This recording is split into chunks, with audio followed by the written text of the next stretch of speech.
Hello? Hello? Please, I know you can hear us. We are trapped here in the spaces between worlds. It is a wonderful yet terrifying place, and only our voices escape. You can help us. You can let us in before we go mad.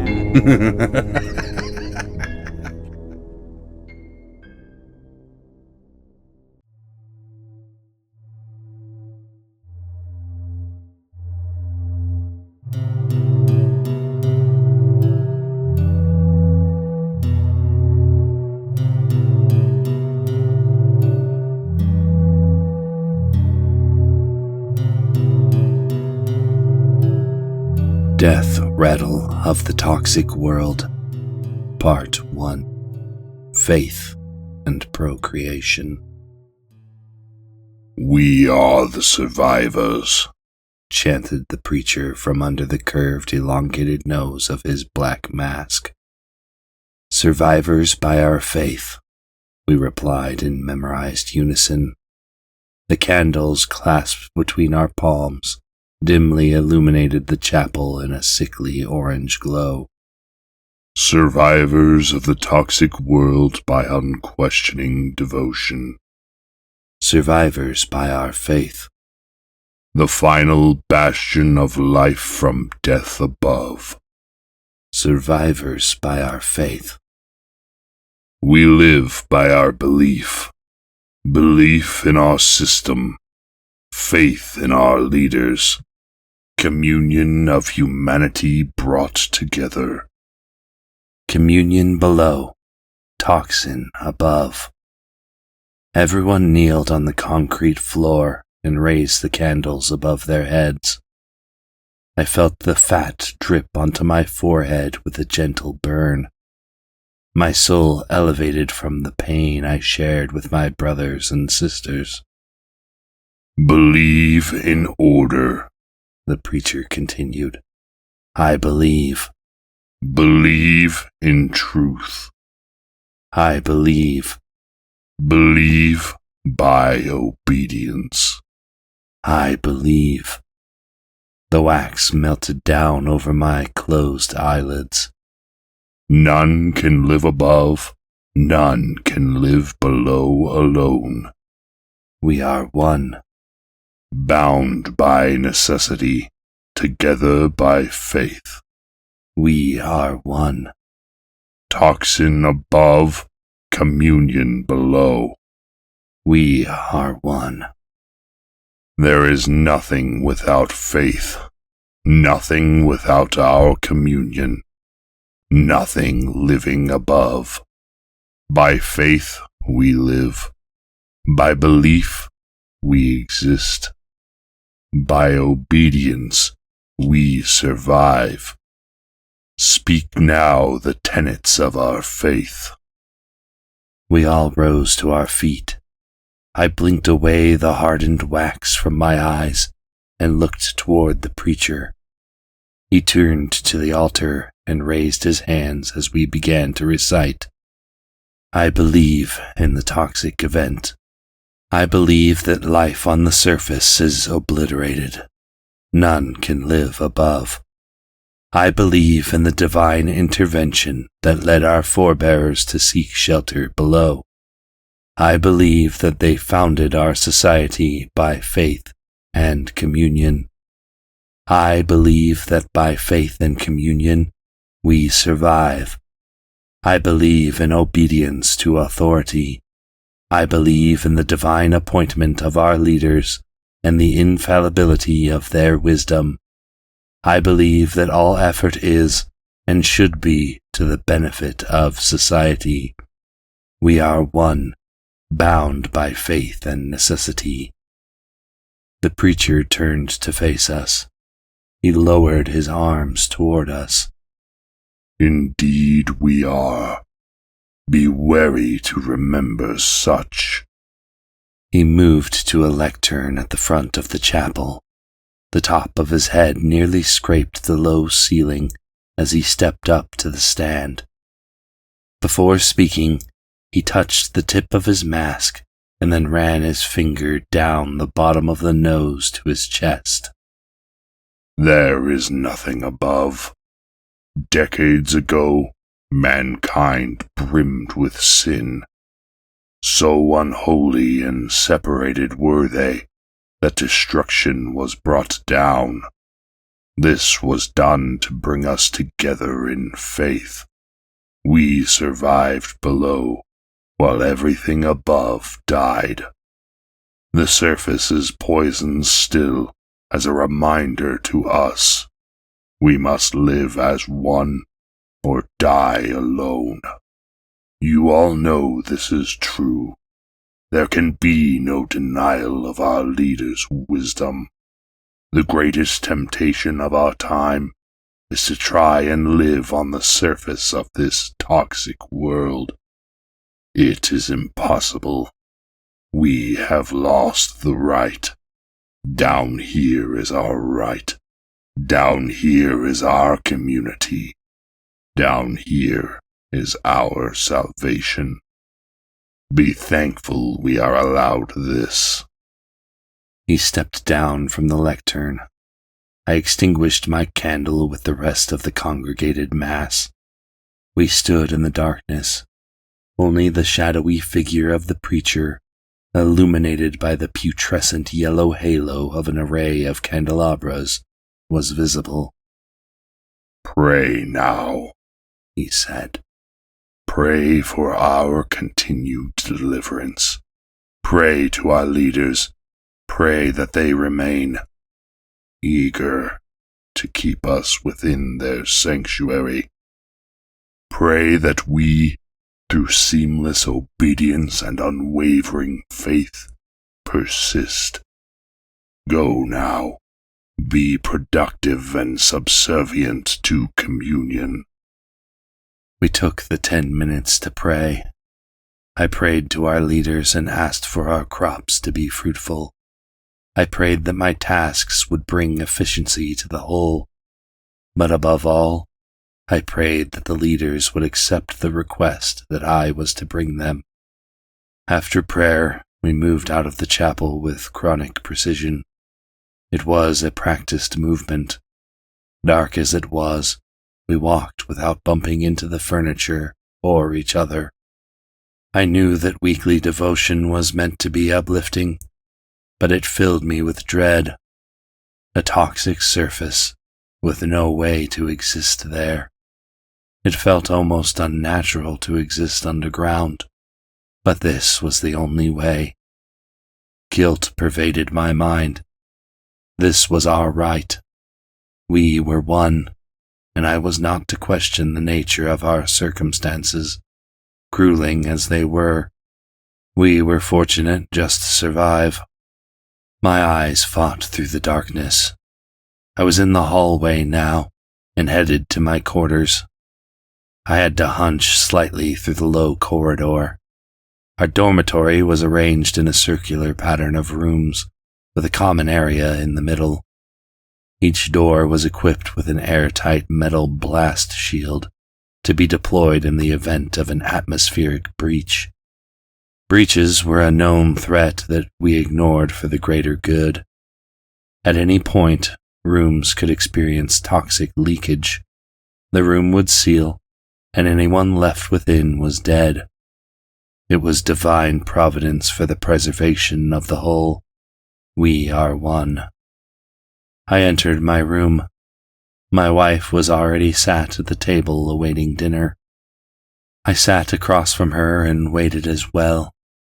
Food arrived from a dispenser on the wall. We ate in silence. The meat was tough and stringy. The vegetables were bland and broiled. After eating, we went to our separate beds. I had never touched her, despite my desire to do so. Procreation was limited to those with a permit. We had yet to be given such a gift. Instead, our leaders recommended alternative means of sexual gratification within the barren chamber. There, We were allowed to alleviate ourselves in intercourse with a select group of naturally sterile workers, or engage in homosexual interactions. I never went. I had eyes only for my wife, but for the health of the community, I remained celibate. "How are you? How is work?" I said to my wife. She was a medic. "Same as usual. A bunch of unholy individuals afflicted with disease. I did my best to alleviate their burden, but only those chosen can survive. We lost 6 more today. Their faith had faltered, and so they died. Nothing I could do. It was meant to be. More air and food for communion." I did not respond. Our numbers were thinning to a dire amount. We were not going to last much longer at this rate. But it wasn't my place to question. Our leaders would solve the dilemma, as they always did. They had been ordained by the divine after all. "So, what did you think of the sermon today?" "Glorious as usual. I know we've heard it before, but it is vital to remember. We must have faith in the wisdom of our leaders. We are one. We are the survivors.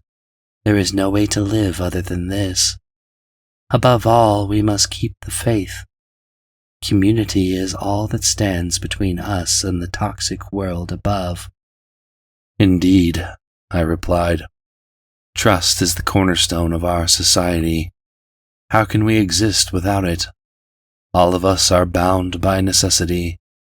We are shackled together that we may survive." "Your words ring true, beloved. Now, rest. We need to be productive during our waking." "Sleep well." "And you also." I did not sleep well. I tossed and turned all night, my wife's body on my mind. The things I wanted to do to her, forbidden. The love I wanted to show her, banned. It was paradoxical. I was caught in a spiral of sinful temptation and devout obedience. In the end, obedience won out, but it was at the cost of a good night's rest. My lustful thoughts were interrupted by an alarm that sounded in the early morning. The loudspeakers sung klaxon and announced, "Toxic breach, Sector F, Room 10. I urgently hopped out of bed. Sector F was our sector. Room 10 was just 3 rooms down. I ran with all the speed that my frail body could manage to Room 10. The couple were still meandering about in a sleep daze. I shrieked through their doorway, "Breach! Get out!" I was too late. The airlock slid down. I heard nothing from beyond the door. A crowd gathered around me and lit candles. We chanted, "We are one. When infection is found, we cut it out for the greater good." They had been our neighbors for years. I had known them, worked with them, even eaten with them. They weren't friends, but I felt more connected to them than any of my other peers. What a toxic feeling. The same guilt as before hit me. I couldn't define this feeling. For years this couple had contributed to the community, yet we likened them to an infection. They had been devout, productive, and faithful. Anything that anyone hoped to be here. But we gave nothing beyond candles and hollow words. It felt wrong. I longed to sob, but social convention demanded I remain stoic. Irrelevant as time felt in infinite dark, my occupation called to me. Sleep evaded me anyway. I turned my back on the ill-fated Room 10 and entered the center junction between departments. I was an inspector. My divine calling entailed ensuring the continuing function of vital processes within the bunker. It was a simple but important job. I examined the bunker's production centers and maintained efficiency. My first stop was water purity. I navigated the maze of tunnels to an open chamber. This was the center of water purity, essential to life in the bunker. Many pipes ran from the surface to here, carrying purified water. Much of the work was done by old-world mechanisms, but the most important was left to the checkers. The checkers were workers who continually drank from the spigots. If one died of toxicity, the pipe was marked by me and left to never flow again. It was ultimately unsustainable, but the number of pipes was vast. Decades would pass before all our water was poisoned. I walked among the checkers and watched for signs of toxicity.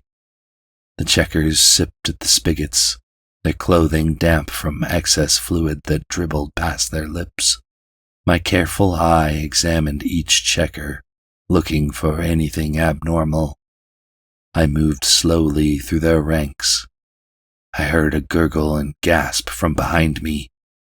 I turned around but saw nothing. "Who choked?" I asked. There was no response. The checkers kept on drinking. I backtracked and eyed each one with suspicion. "I know you're scared," I said as I walked, "but we need to know if the water is toxic. The good of the community is at stake." Whoever it was refused to speak up, so I moved toward the intercom system and pressed the button. "Impurity suspected in the CWP. Request CRP personnel for removal." My suspicion proved true as one of the checkers gagged. I spun round and the gagging stopped. One of them was experiencing toxicity. 2 CRP ran into the vast chamber and approached me. "Where is he?" said the lead CRP. "Give it a moment. He can't last long." The moment was far longer than anticipated, but eventually one of the checkers convulsed. He couldn't have been more than 20 years old.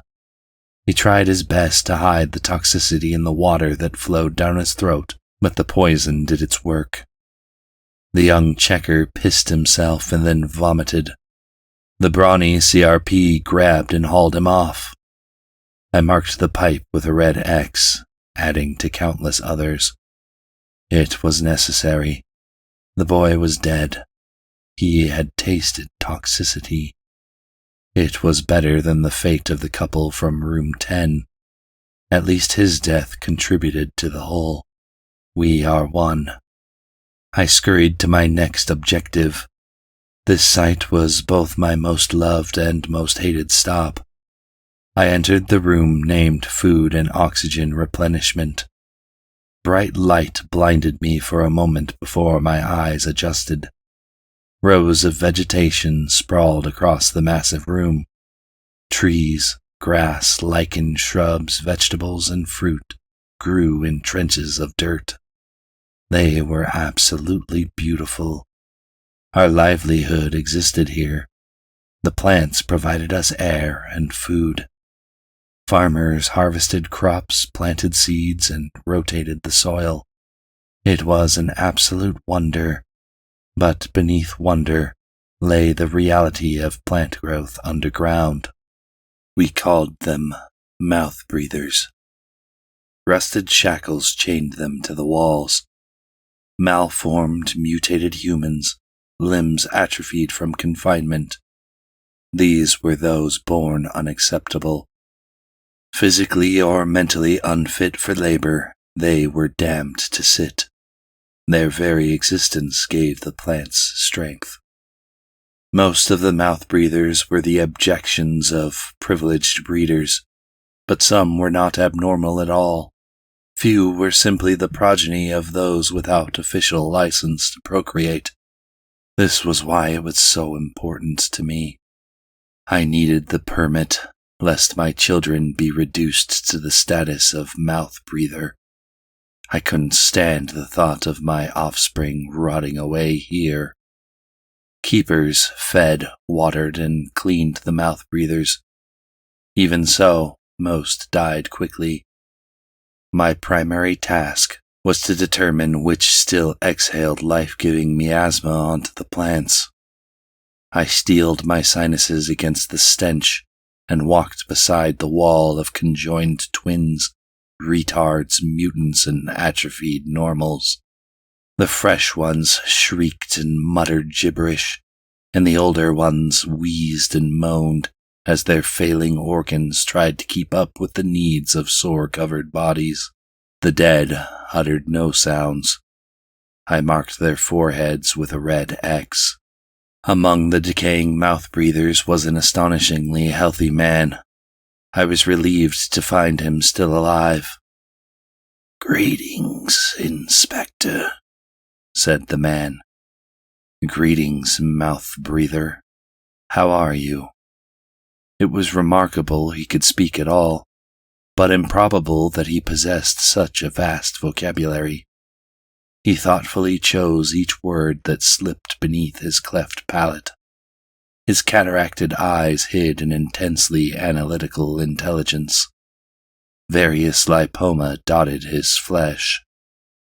"I am quite well for a man shackled to the wall, for the benefit of the incognizant masses.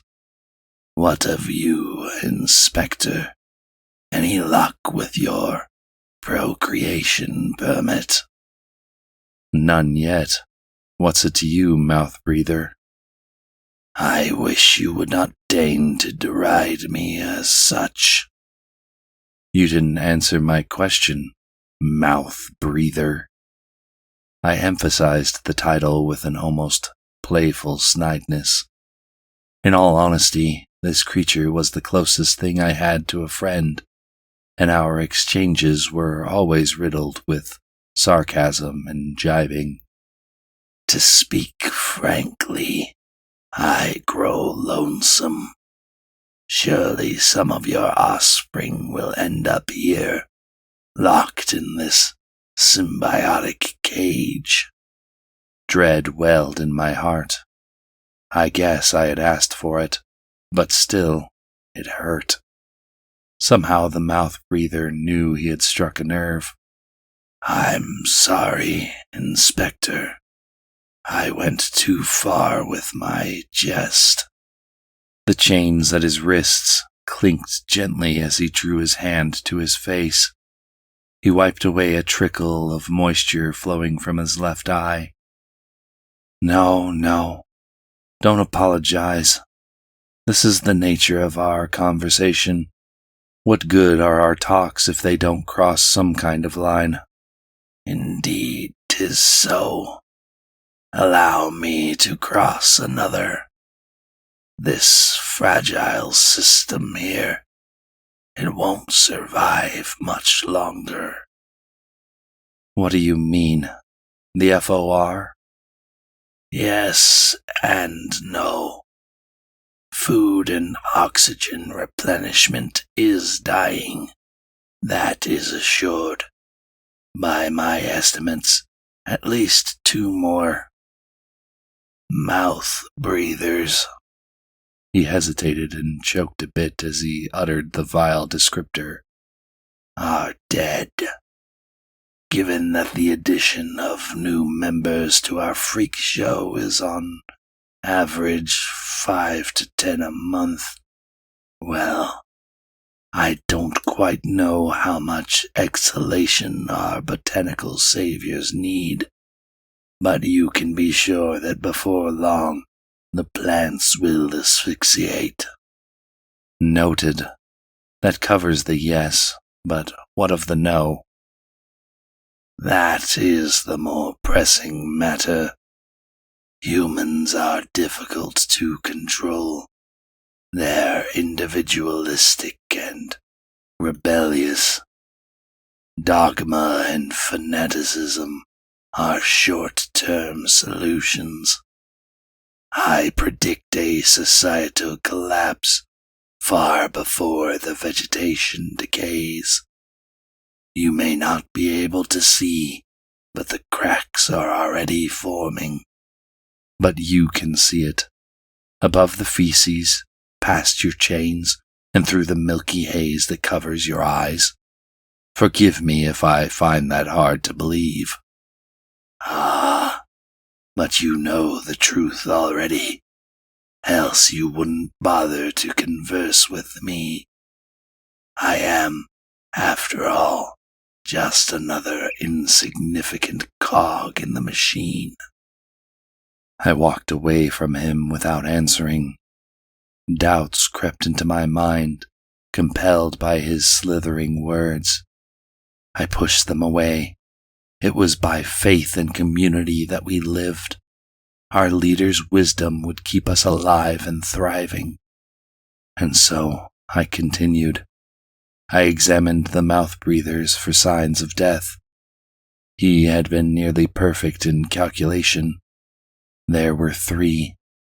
At the end of my route, I signaled the corpse removers to dispose of the bodies. Those deceased had served their purpose. We are one, I told myself, but it did little to assuage my guilt. I moved on to my next stop. The room was cylindrical, and spiraling rows of large wheels wound up its walls. Windings of copper wire encircled the wheels, and men, called runners, were inside. This was the energy production facility, a dangerous factory filled with frequent discharges, malfunctions, and constant migraines. I surveyed the room. Ramshackle stairs made from splintered vent covers and iron pipes led to the human-fueled spinning turbines. There was a massive rod in the center of the circular tower, striated with gear teeth. I had the sneaking suspicion that the power was never meant to be generated this way. It was inefficient. We used electricity only sparingly.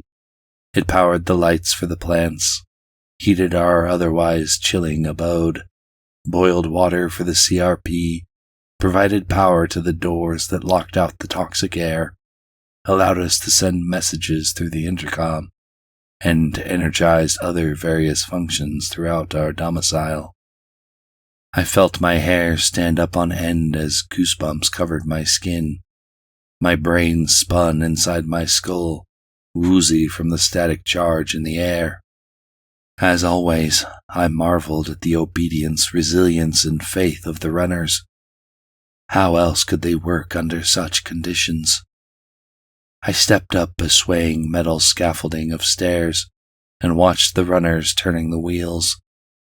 Minor burns glistened red on their exposed flesh. It was only the thick soles of their leather shoes that protected them from being sizzled to a crisp.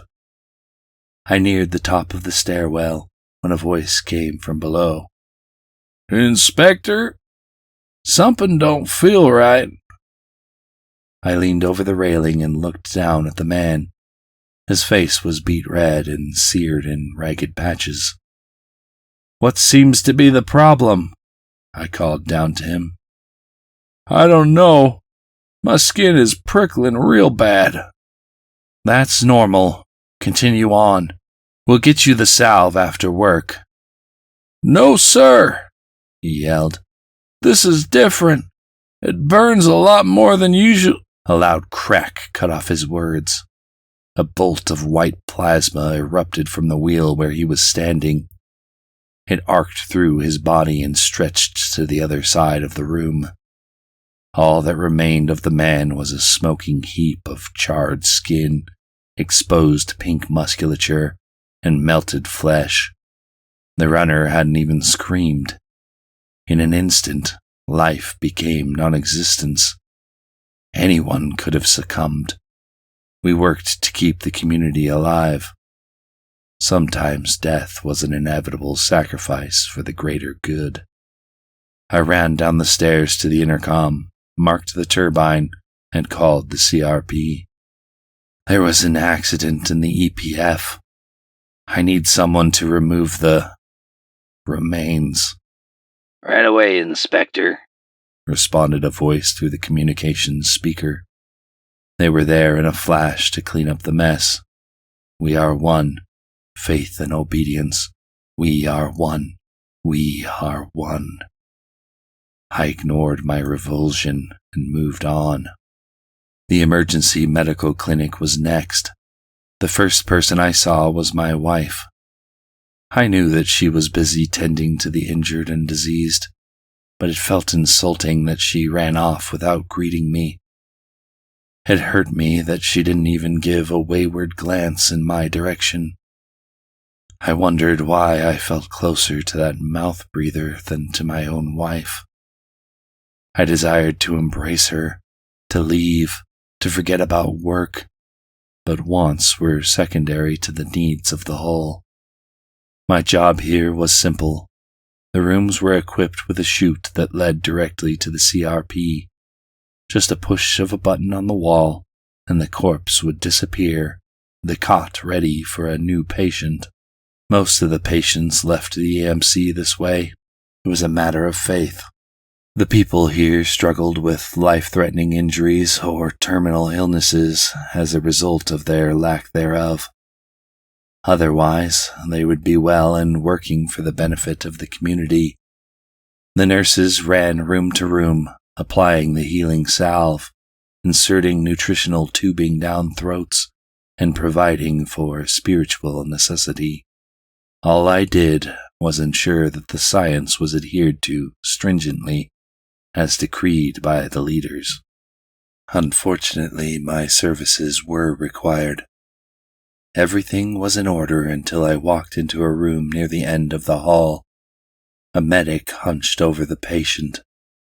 I assumed that she was simply applying the salve and moving on to the next patient, but on a hunch, I hovered outside the room. It didn't take that much time to coat a patient in ointment. Concerned by the lengthy wait, I walked in and gasped in horror at what I was witnessing. A gash ran from the inside of the man's knee to the outside of his thigh.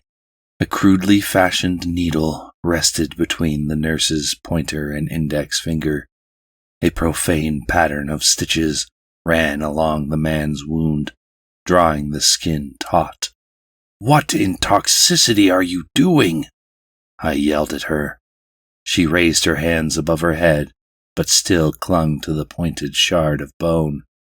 Silvery sinew trailed off the needle. "Inspector," she exclaimed. "I didn't think you'd notice." "Notice I have. Now tell me, what barbaric torture are you inflicting on this man?" "Please, I need to close the wound. I have nearly finished." "Close the wound? Are you mad? How can evil escape from him if you close the exit? Undo this and apply the salve, or you shall share in his death." "No, it won't heal if I leave it open. I have to close it." "If you do, I'll call the CRP." "I have to finish. He'll die. Have a heart, Inspector." "This is my heart. Do you not know the medical texts? Toxicity is responsible for injury and disease. Allow it to drain from the victim. The salve disinfects and coagulates. If the recipient believes and trusts in the wisdom of our leaders, he will heal." She carefully placed the needle down and turned to me. Her face was round and flushed, cute, having an appearance of innocence, youth. "The texts are wrong. Yes, the salve stops bleeding and somewhat stops further infection, but I have envisioned a better way of healing. How can the toxicity seep into those down here? We are safe from its influence with the protection of the leaders, of course. This is not a matter of evil seeping from wounds. It is a matter of anatomy and contamination. It's worked before. Just check some of the other patients, and you will see they bear the mark of my needlework. I walked past her and over to the patient. I unclasped his leather bindings. What are you doing? She said. I continued to undo the restraints. Testing your theory, I said. If it rings true, this man can continue in his work and faithfulness. No. Stop. He isn't ready. If the gash doesn't bind, he'll die. Yes, and so will you. Pray to our leaders that your thread holds. I turned to the man on the cot. Are you able? Your obedience is tantamount to the keeping of the whole. Society depends on you. The leaders are depending on you. The man's neck craned, and his hazel eyes turned to mine. I could feel the strength of his devotion in that look. I half believed myself that he would walk out of that room without hindrance. Yes, Inspector. I can return to work now. We are one, bound by faith and necessity. He sat up and spun, planting his feet on the floor. He stood in defiance to the pain that etched creases across his face. I nearly heard the fibers stitched across the gap in his leg straining to give way. He walked the entire distance to the door before they finally did. The string broke with an audible twang. Blood oozed and then gushed, but still he walked in ignorance of his own dire state. Puddles of red pooled on the concrete floor in a trail behind him. His skin turned white. A different nurse came running up to grab him as he collapsed. She fell to the ground with his full weight bearing down on her. Why is this man out of his restraints? She asked. His faith and the devotion of his nurse were in question, I said. She looked up at me with disgust, but all I felt was satisfaction. What kind of inspector are you, letting a patient free? She said. I replied, the zealous kind. The previous nurse was weeping uncontrollably as I pushed the button for the intercom. Request CRP personnel. 2 for removal in the EMC. Possibly more. I'll point them out to you when you arrive. It was less than a minute before the 4 of them arrived. I pointed to the corpse lying on the floor. 2 of the CRP grabbed him and swiftly shoved his body through one of the chutes. Then I pointed to the nurse who had stitched him up. Her? Responded one of the men to my gesture. But she's still alive. No, she isn't. Take her blasphemy and let the clinic be free from it. The remaining 2 men simply shrugged and grabbed hold of the nurse's wrists. She began to shriek. Unhand me, you bastards! I'm not dead! You have no right! They dragged her to the same chute as the dead man. An appropriate choice given her obscene experiments. The screams echoed from along the metallic edges of the slide. I stopped one of the CRP before they could leave the room. She'll be deceased before I get to your plant, right? Oh, yes, of course. All of these inlets lead to the macerator. Not only will she be dead, she'll be boiled, purified, and turned to sludge. Standard procedure for EMC bodies. Can't have their toxicity transmitted among the CRP workers. This revelation relieved me. It had been the right call, but still I felt an inner suffering for her demise. She had disobeyed the medical law, and I was simply the messenger in her divine sentence. But still, I felt guilty. Good. Very good. Have someone check the other patients. We're looking for any that bear dot scars or strings around their wounds. If any of these marks are found, send them down the chutes. We are one. We are one, He replied, nodding in affirmation as he walked out of the room. I pulled the candle from my pocket, lit it, and uttered a minor prayer for the two that had died here today. It was an oddity to feel both necessity and understand the unnecessary. She and the patient needn't have died today, but my witnessing of the event compelled the need. Had I missed it, both would almost surely have survived. They had to die, for the greater good, for the whole. We are one. There could be no questioning the wisdom of our leaders. My wife found me as I walked out of the emergency medical clinic and stopped me before I moved on to the next facility. Best grab a mop, my love. One of your former patients made quite a mess, I said. She peered past my shoulder to the blood that was starting to dry. Why was he out of his restraints? To test his faith, of course. I needed to see if he could overcome the death that his nurse had cast upon him. So what in toxicity happened? He proved unequal to the test. He and the nurse have been dealt with. She glared at me. I was perplexed. I had expected pride and admiration.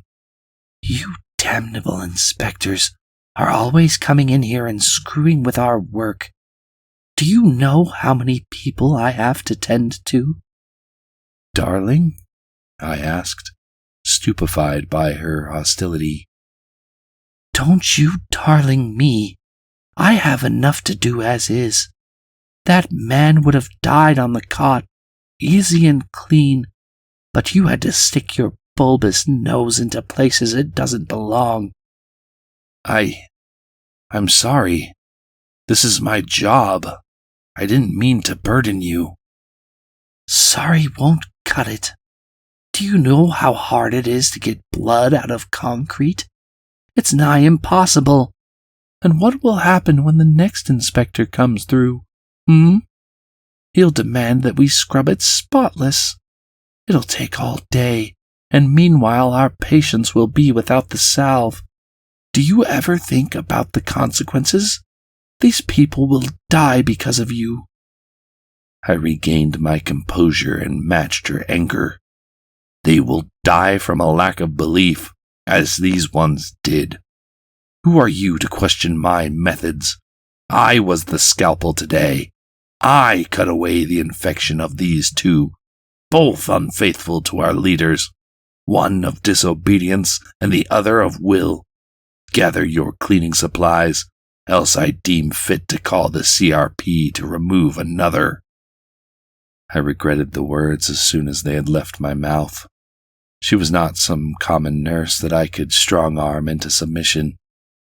This was my wife, the only love I was allowed to have. And I did love her, not in the way that was provided to us in the barren chamber, but in a deeper sense of the word. She was the one that I wished to rear our children. The physicality was surface level compared to the ineffable desire that lay below. I looked back at our previous interactions and wondered if she felt the same of me. This most recent quarrel seemed to indicate the opposite. Get out, she said, her chest rising and falling rapidly. What? Get out of my clinic now. Fine. I have 2 more areas to inspect anyway, I replied. She pushed her way past me with unnecessary force. Pain racked my nerves, not from the brutality of her physical action, but from the ramifications of what it meant. I wanted to curl up in a ball and weep. Not an option. We are one. I had a job to do, and emotion meant nothing to the maintenance of community.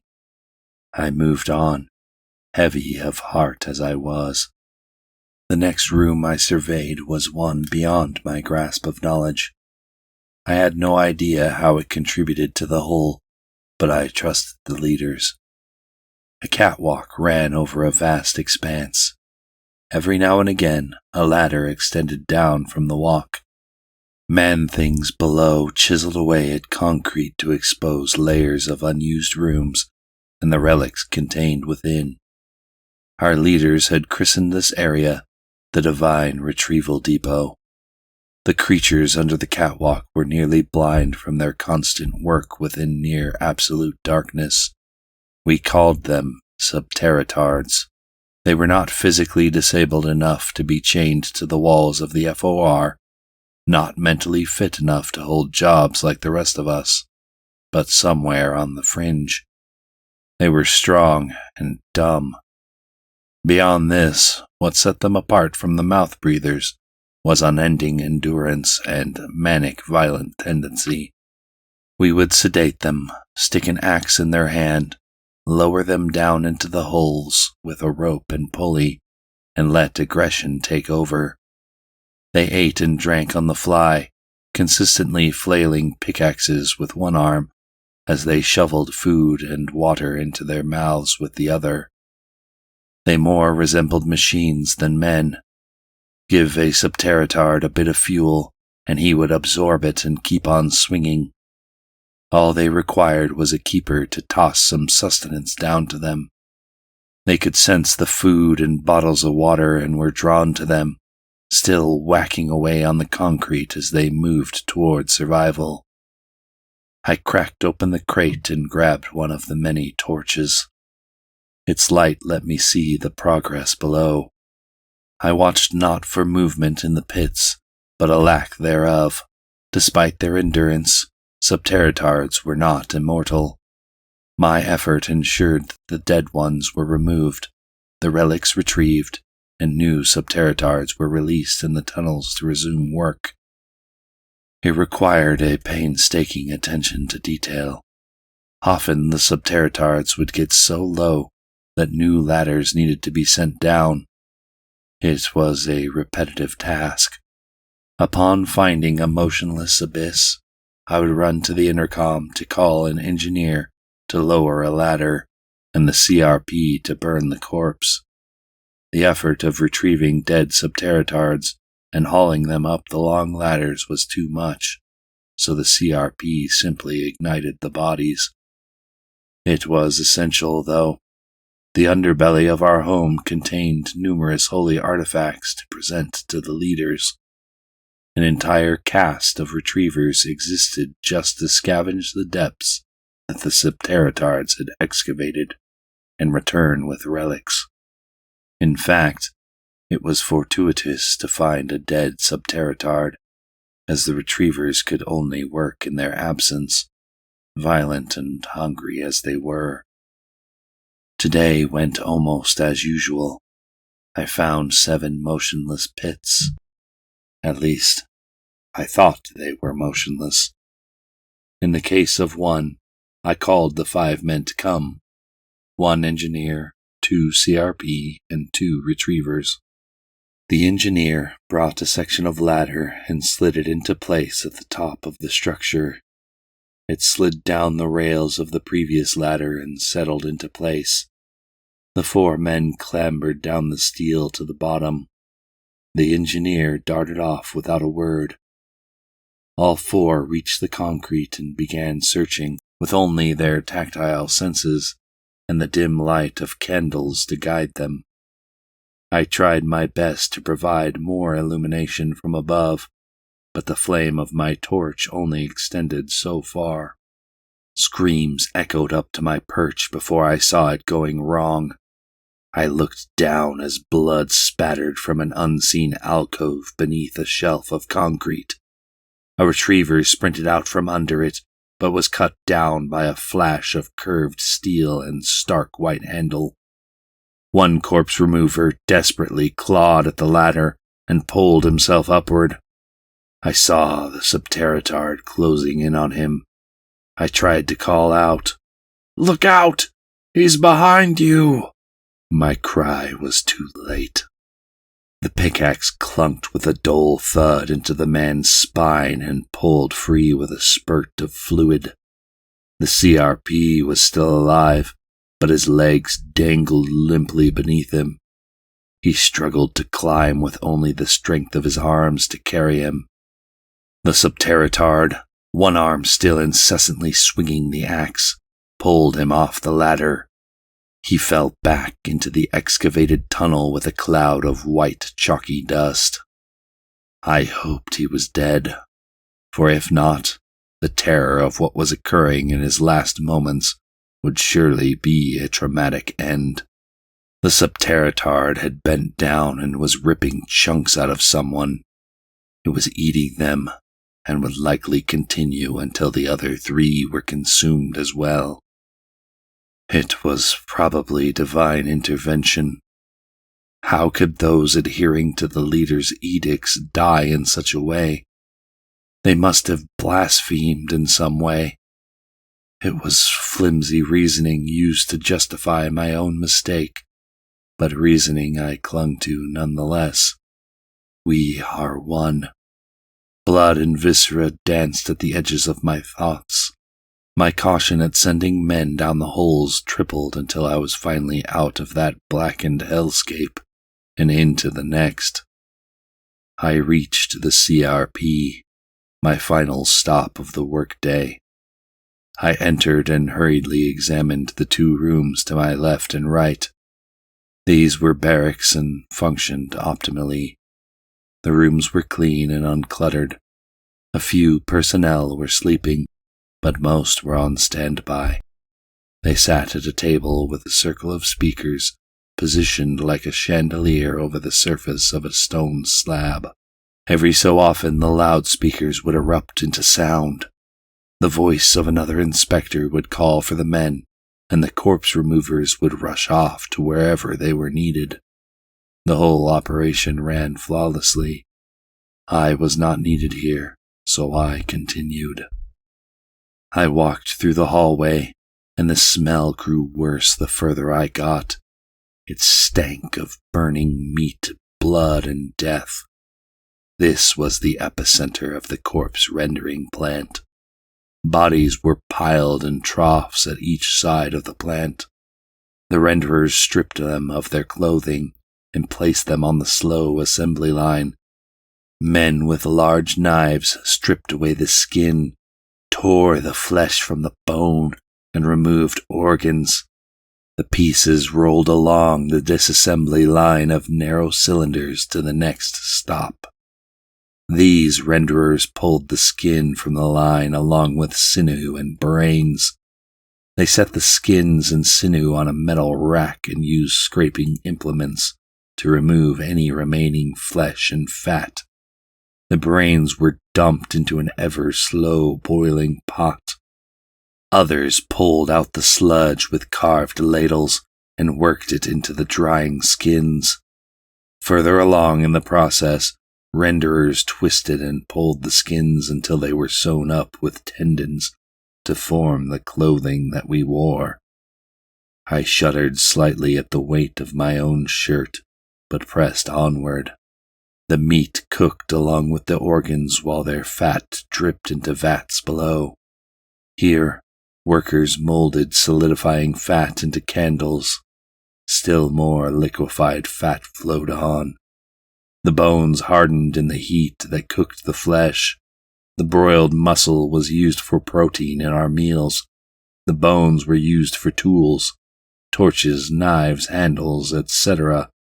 Fat was used as a binder, a fuel, and a lubricant according to its method of rendering, and still more flowed forward. Lastly, all that remained were the various organs, cooked to a near crumbling state. These were mixed with the liquid fat along with a smattering of medicinal herbs to form the healing salve. I pondered as I did on many occasions about the near poetic nature of death being used to clothe, feed, and heal the living whole. There was a sense of both horror and purity about it.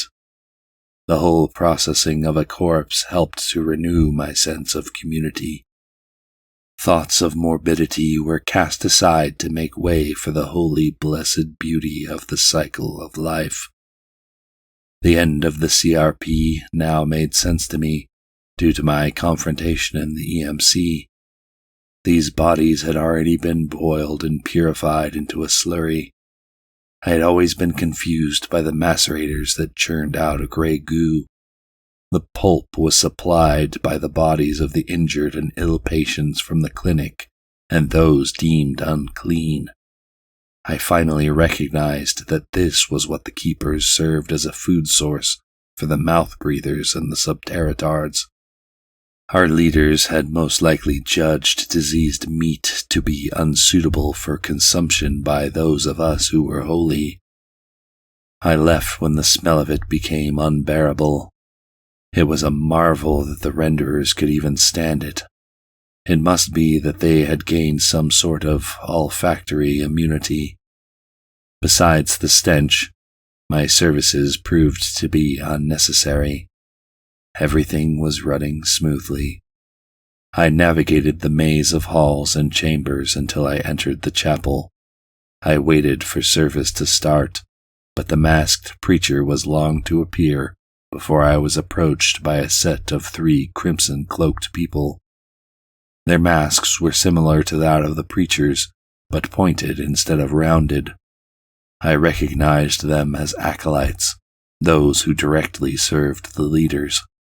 One of them came close to me and whispered through the beak of his mask, "Come, the leaders await." I had no choice but to follow. They led me down to a door that was sealed shut. There was a keypad to the right of the door. One of the men used a microphone on the wall. "Divine leaders, we are coming up with an inspector for his trial. Ready yourselves." My heart froze for a moment. Trial? What did that mean? Was I going to be put on trial for the death of those men in the DRD? Surely they couldn't blame me for their demise. It was the subterratard. Anyone could have missed that, and many had died before to serve the community under my watch. Another one of the red-cloaked figures typed a sequence of numbers into the keypad. I couldn't help but notice which. 4950. It was in my nature to be observant, and years of inspecting had strengthened that. We entered a massive lift that started to slide upward into the forbidden areas of the complex. My sense of despair was growing, but I calmed myself by reciting the mantra, "We are one. We are one." If I were to die by the leader's judgment, so be it. It was their wisdom that allowed us to survive, and I would contribute to that survival. Alive, or as sustenance for communion. When the lift came to a stop, the 3 led me into a dark room. I could see nothing in the emptiness, and no sources of light were lit to alleviate this almost maddening lack of visual stimuli. A voice came from across the expanse. It was muffled as if something lay between me and the sound. "Inspector, today you are given the honor of standing before your deities. You may not see us, but we are here. We are always here, watching over you from above. Do you know why we have called you?" I fell to my knees. "Please, divine leaders, I didn't mean for it to happen. It was the subterratard. It killed them. I have never done anything contrary to the whole. I live only to serve you and the community." There was a chorus of gleeful chuckling. It simmered to a few guffaws, and the leader continued.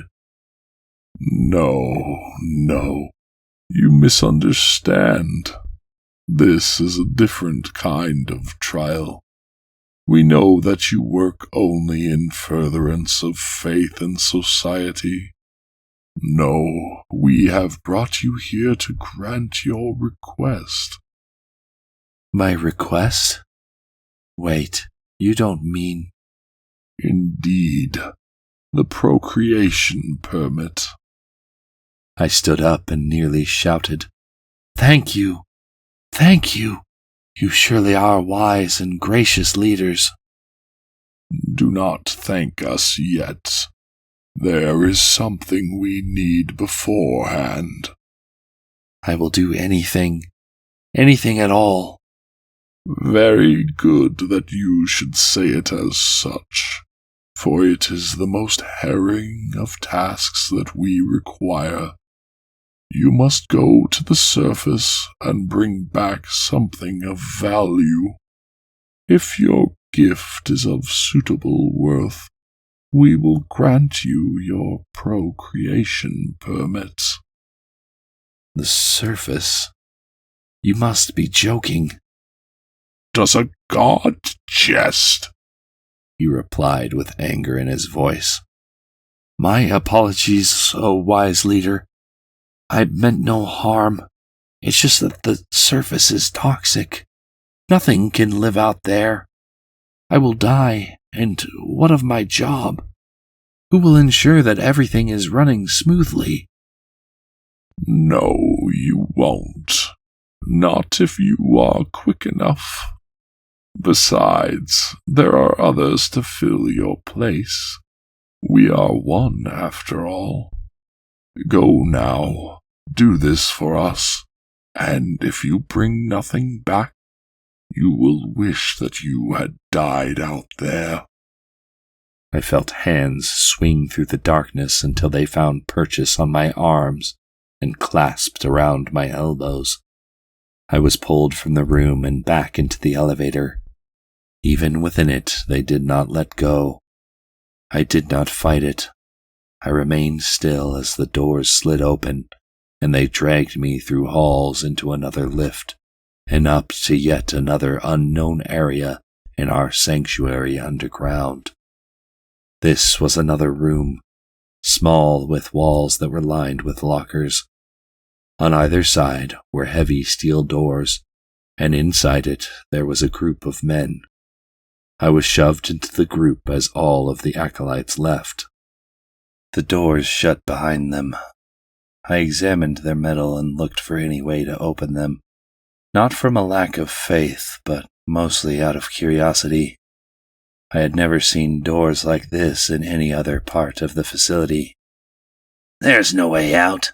I already tried," said one of the other men. "Oh, I'm not really looking for an escape. Why are you and the others here?" I replied.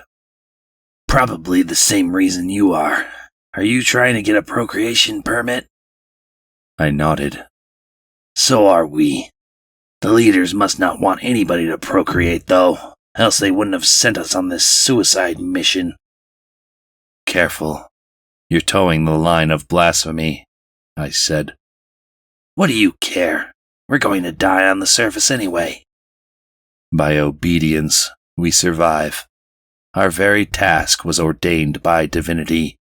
You should do well to note your place in society. "Sure, bud. You must be some kind of keeper or inspector with that attitude." "Inspector, and you are?" "Renderer." "Well, renderer, watch your tongue or you'll be on the rendering line rather than above it." He simply shrugged and started to pace. I turned my attention to the others. "So, what about you?" The three other men listed off their titles. "Farmer." "Keeper." "Retriever." "What do you think of our task?" Two of them had nothing to say, but the retriever piped up. "Well, I think we can do it. The leaders wouldn't have sent us out here to die. I work every day to find valuable things. We each only need one, right? Well, with my skills, I'm sure we can have a whole bundle of goodies to present." "Good man," I replied. "You will take the lead then. Bring us to the holy relics and we will almost certainly survive to get the permits we desire." "There you go, always giving orders. Typical inspector. said the renderer. I didn't have time to respond to him. The doors slid open, and the acolytes deposited yet another member of our surface expedition crew. I didn't have to ask his occupation. It was apparent by the mottled array of electrical burns on his skin. 2 of the acolytes left. 1 remained. Why did you stay? None of the others stayed, asked the keeper. I am here to give you instruction and join you on your divine quest, said the acolyte. Really? You here for a mating permit? I thought you clergymen was sterile, said the farmer. No, I am here for holier reasons than the deviant mating desire of you serfs. I am here to ensure my promotion. The preacher has become ill, and I am to be his replacement. Now, if there are no further questions. We all remained silent. Excellent. Pick a locker. Inside you will find full-body jumpers. You are to put them on. We all moved to the sides and opened the metal cabinets. I pulled a faded white suit out and stepped inside. It had a long row of metal teeth running along the front. None of us seemed to know what to do after we had pulled the clothing up over our shoulders. Guess we should have brought an engineer, said the runner. The acolyte sighed. Grab that little tab at the bottom and pull it up along the rail, he said. The metal tab smoothly bound the teeth together and closed the garment. I was amazed at the ingenuity of such device. All of our clothing was reliant upon buttons of bone, leather belts, and sinew strings. All right, continued the acolyte. Now grab the mask and affix it on your face. You can use the straps on the side to tighten it down. Make sure that you do. I went back to the locker and grabbed the mask. Most of it was black, but it had a clear material across the front to allow for sight. Across its entirety were painted religious symbols and icons. Attached to the front were 2 short cylinders. I pulled it over my face. Take a deep breath and then breathe normally as you pull the straps tight. The mask has been blessed by the leaders to protect against toxic invasion. I took a heavy dose of air and pulled the straps. They felt unlike any other material. They had a give to them, somewhat like the human skin that we wore, but even skin was not as pliable. I felt the mask suction around my cheeks. The runner gasped and gave a growl of pain as he put on his mask.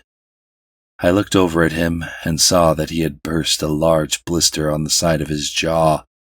Clear liquid oozed from the pocket of loose skin and dripped onto his suit. Once you have secured the holy mask, pull the hood of your suit over your head and tighten the strings.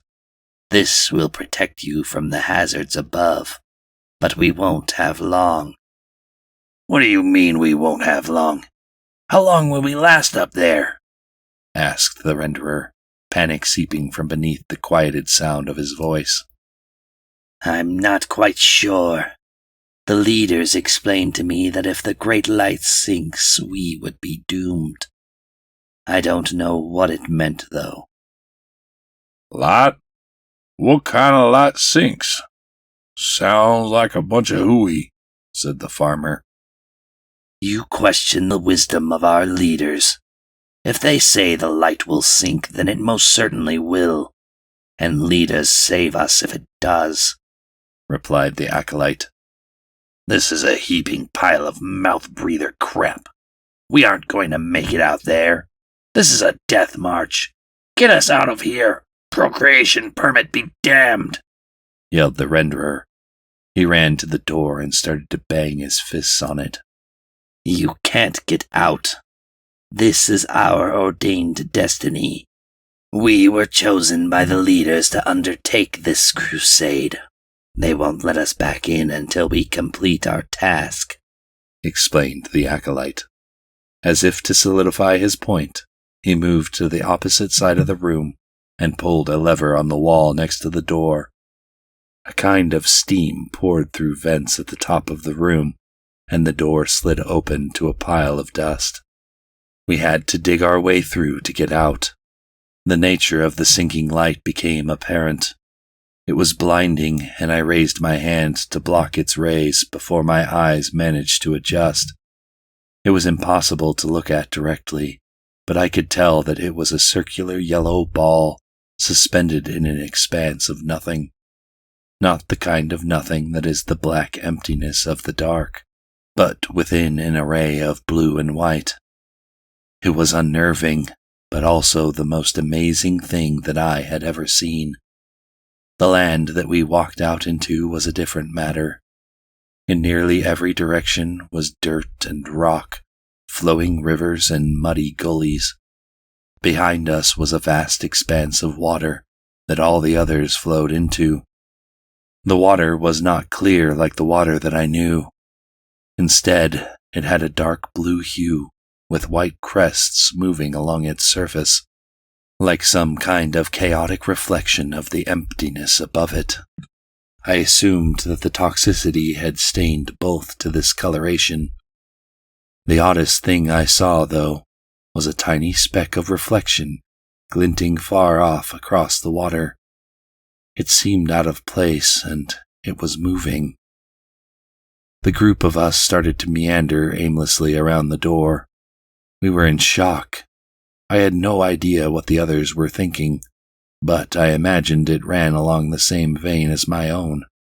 I hadn't really thought much of the surface above us. I had no frame of reference.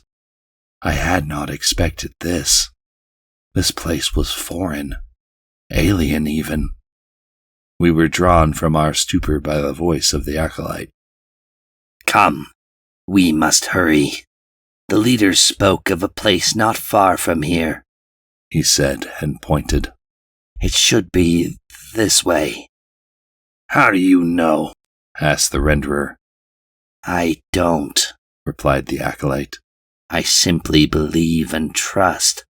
You will obey or be left to the toxic. The renderer scoffed, but followed as the acolyte led us away from our home. Each step we made kicked up little clouds of dust. I carefully observed landmarks of stone and valley. The landscape around us seemed to be polished smooth. As we walked, the great light above us moved, and with its movement, my sense of urgency grew. It was not me, but the keeper who finally spoke up. How much further? I fear time is running out. No one, not even the acolyte, dared answer him. It was apparent that we were all feeling the pressure. We had no choice, though. It was a matter of moving on or of death. Finally, in the distance, we saw a series of strutting formations. They could have easily been mistaken for rocks, but something about their layout and coloring indicated an artificial origin. As we approached, the retriever was the first to get excited. This is it! The mother lode! Can you imagine if we had some subterratards to dig? I'll get us some goodies for sure. His pace accelerated until he was in front of all of us. I have a bad feeling in my gut. Same kind of feeling you get right before one of the zappers blows, said the runner. Here we go. Get ready for more artifacts than we can carry, yelled the retriever. He either hadn't heard the runner or chose to ignore his warning. All of us, even the runner, quickened our own paces to match his. We were all eager to get this over with. The structures were closer now. It was obvious that someone had built them. Unnatural right angles of metal beams and crumbling concrete walls composed the buildings. They were just shells of their former selves, though, hollow and almost completely buried in dirt. The retriever was nearly sprinting now. Don't you worry. You guys can relax now. I'll get these relics and bring them right to you. Procreation permits, here we come." He had barely finished his last statement before the ground crumbled from underneath him. The retriever's scream echoed up the hole and ended with a loud crunch. Every one of us paused mid-stride, frightened to continue.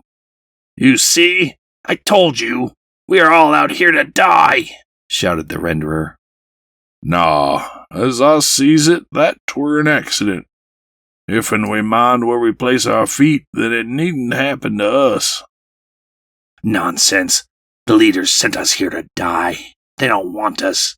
Maybe we did something wrong, but you can be sure they want our lifeless bodies to rot here on the surface." "Hold your tongue, heretic, or I'll rip off that mask and hold it for you as you suffocate from toxicity," yelled the acolyte. "Maybe we should head back. I think the leaders will understand," said the runner. They continued to squabble as I started to walk forward. I carefully tested each step for any give. I found a spot that felt soft and pressed down. The shelf of dirt crumbled away into a chasm below. "Hey!" I shouted. "What do you want, Inspector?" snarled the renderer. "I think I can get us through to the structures." How? said the keeper. "It's the ground. You can feel where it will fall." Ain't that what I said? responded the farmer. "Oh, shut it. With your level of intelligence, I'm surprised you were tending to the plants and not chained to the walls beside them," said the acolyte. "Will you guys knock it off? I don't know about you, but the leaders gave me some veiled threat about returning empty-handed. So, if you have no further jabs to exchange," I said. "Well, I can think of a few, but I'd rather not be caught out here when the light sinks," replied the renderer. "All right then, follow me. Don't place a foot anywhere that mine hasn't been." I carved a path through the sinkholes. It was a painstakingly slow process, but one that was absolutely necessary. Often my foot would press down, only for the ground to slide into an abyss below. It was mesmerizing. Each step could mean doom, but I was entranced by the method. "What intoxicity is that?" cried the runner. I looked up. In my trance, I hadn't even noticed the dark brown cloud that was rolling across the land toward us. It had to have been taller than us by a factor of 10, and it was moving faster than anything I had seen before. The keeper was the first to run, and most of the others followed suit. I and the acolyte were the only ones to stay put. The farmer proved to be fastest, but as he approached the outer walls of the building, a loose pile of dirt snagged his toes. He tripped and fell directly onto a metal spike that was poking forth from the concrete. His blood mixed with the dust into a pool of red-tinged mud. The renderer was the next to go. He stepped on a bit of ground that did not give fully, but plunged down nonetheless. His leg was caught in a spiral of sinking dirt. He shrieked profanities until the ground swallowed his face and muffled his words. The runner, too scared to risk the sinkholes, turned tail and sprinted back the way we had come. The keeper managed to throw himself through a rectangular opening in the structure nearest to us.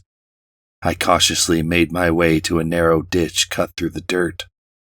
The acolyte walked toward the storm. "What are you doing?" I yelled. "Get into shelter! Come to me!" "No, this is just another test. The leaders have called this cloud to test our faith. All of you have failed, but I will succeed.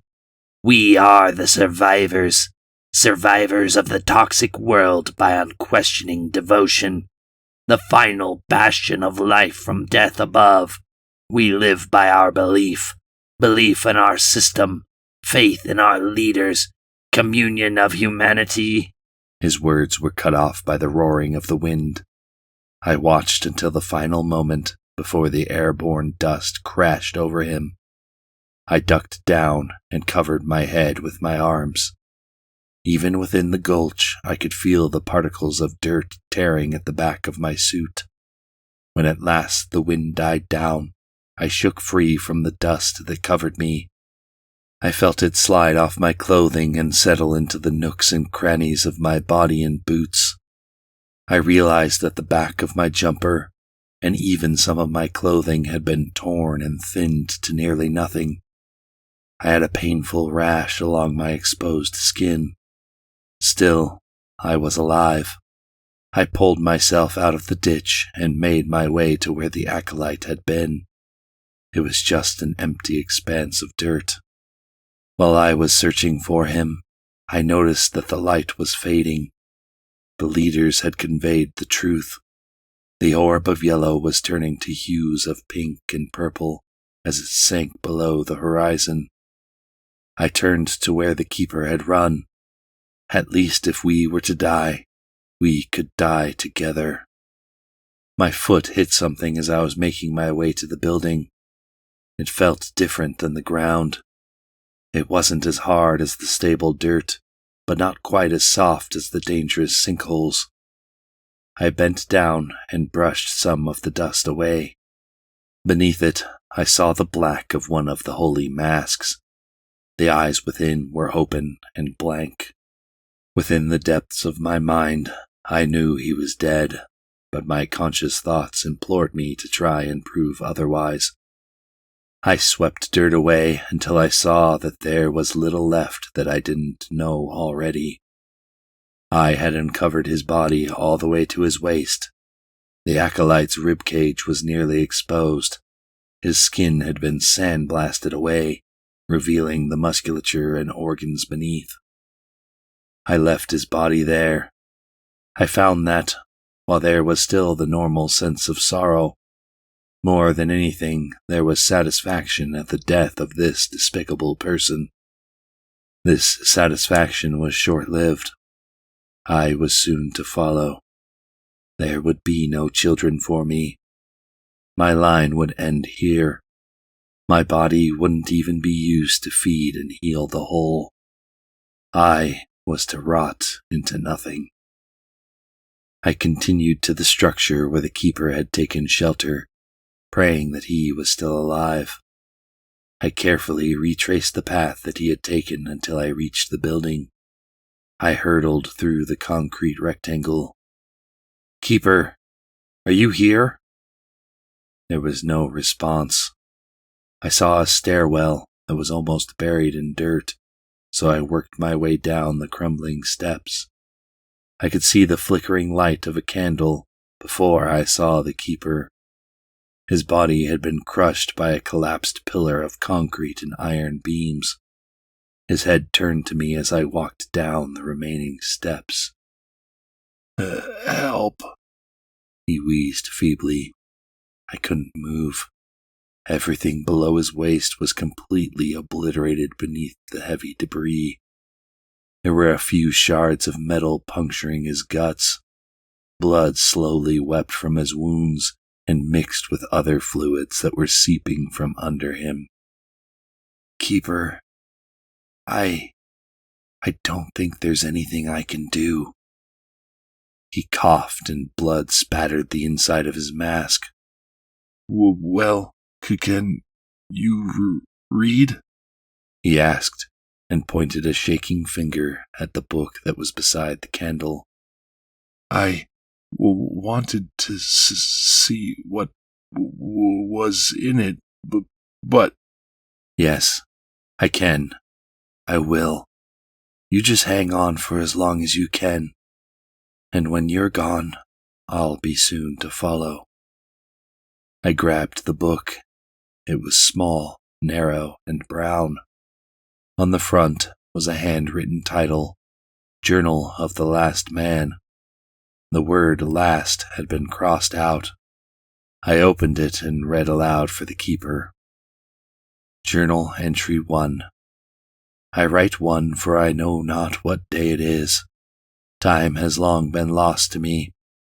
As far as I know, I am the last living thing on the planet. Plants, animals, mankind have all been eradicated by our own device. They said that we would never use it. Meanwhile, the entire world stockpiled and amassed more and more of the toxin. It only took one. I have no idea who released it first, or if any of them meant to release it at all. All that I know is that it was released, and only I remain, living off of the scraps that are left. I don't know why I survived. I can taste the toxicity, but I can't die. Maybe it was because I worked with it so much before, built up an immunity, or perhaps I am some kind of genetic anomaly. Whatever the case, I live and breathe. It is not a blessing. I am so lonely, and that is why I write this. I know that there is no one left to read it, but it makes me feel better. At the very least, it gives me something to do. Journal entry 2. There were slim pickings today. Even before the toxin was released, it was hard to find a meal. Our economy was in such dire straits. The farmers refused to farm for nothing. Most of us were unemployed, and the food to be had was had at the point of a gun, often the gun of the government. They tried their best to keep us fed, but how do you feed millions who refuse to produce? Anything we could make was just taken to fuel the machine of war. We were told it was necessary to keep us safe. Idiots. What is the point of security when everyone is starving anyway? Most just ended it themselves. I'm starting to think I should follow suit. Why do I continue living? Journal entry 3. An odd thing happened today. The toxin has finally dissipated. I keep waiting for someone to show up from somewhere. If there was someone alive, though, wouldn't they have come out of hiding? The toxicity is gone. I can taste fresh air again, but it is just a taste of futility. The plants are still dead. The animals have been snuffed out. Even if I managed to live 1,000 years, eventually the air would all be consumed and the food far before then. I am living off of canned soup and bottled water, for goodness sake. Journal entry 4. Well, I have plenty of supplies now, believe it or not. I found a massive hoard of packaged food and water in one of the big old government buildings. I should have known.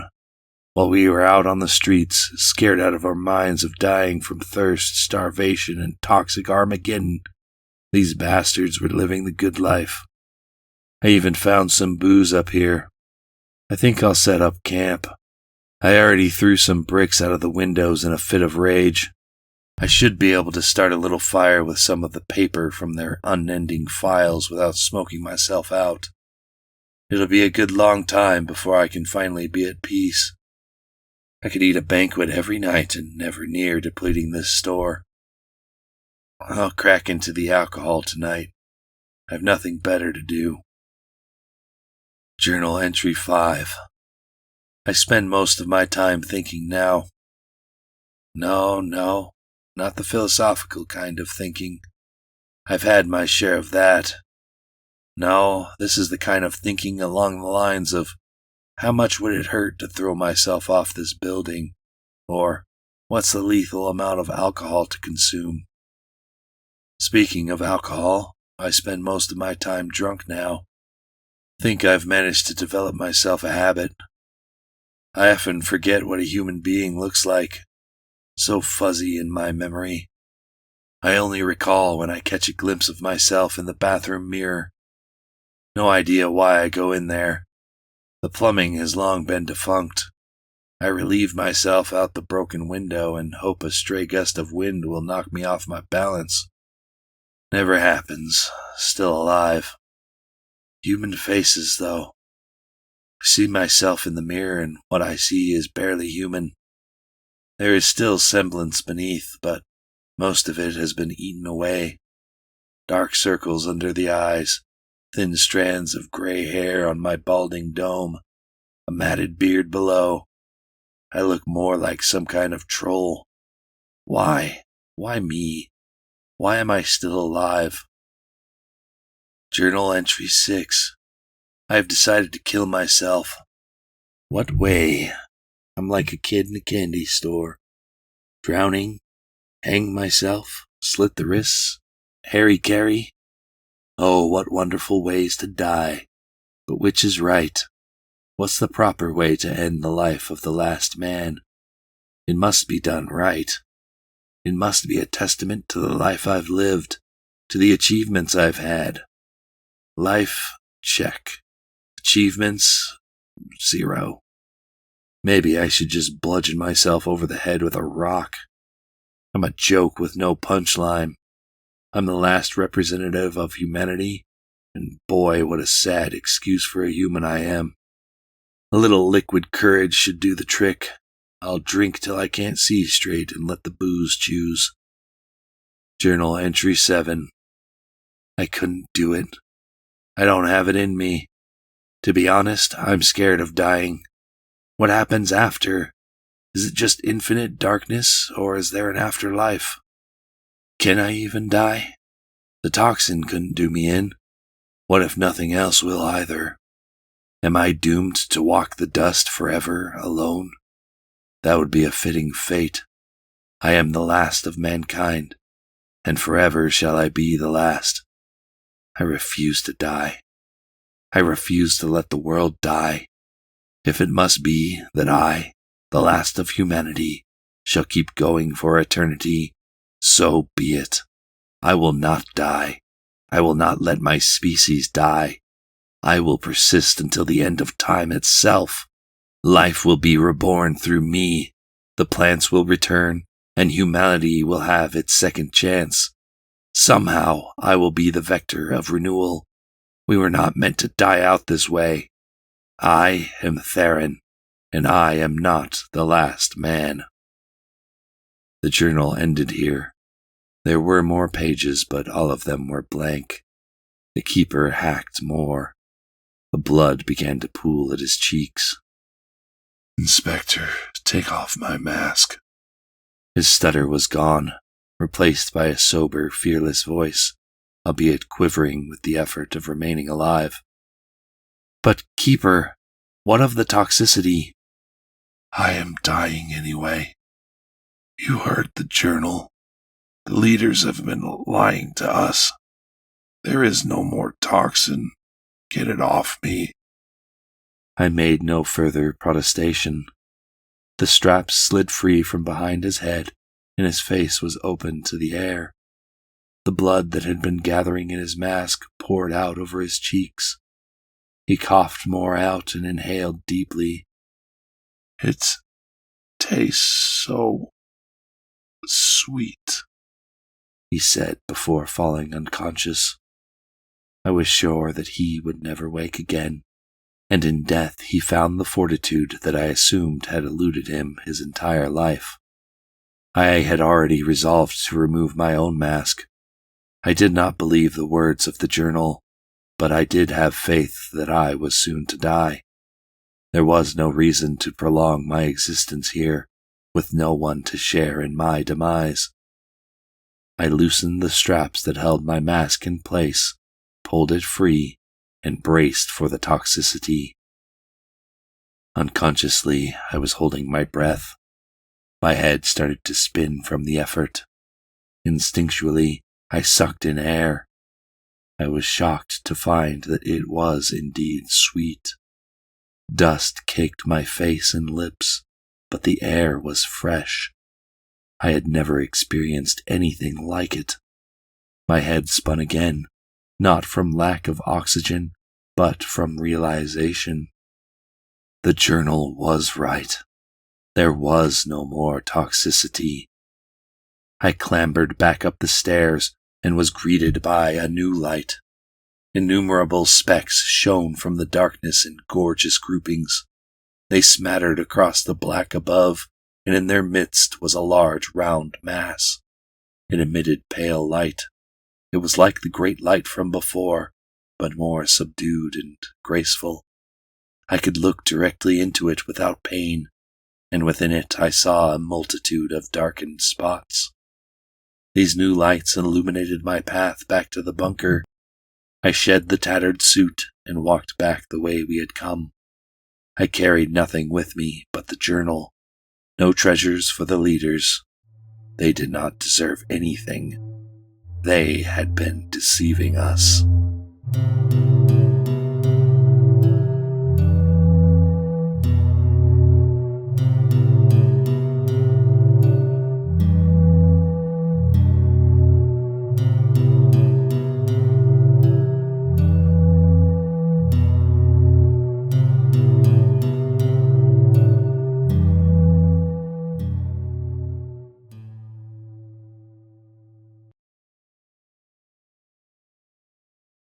Stop lighting off freaking fireworks! It's not even the 4th of July yet!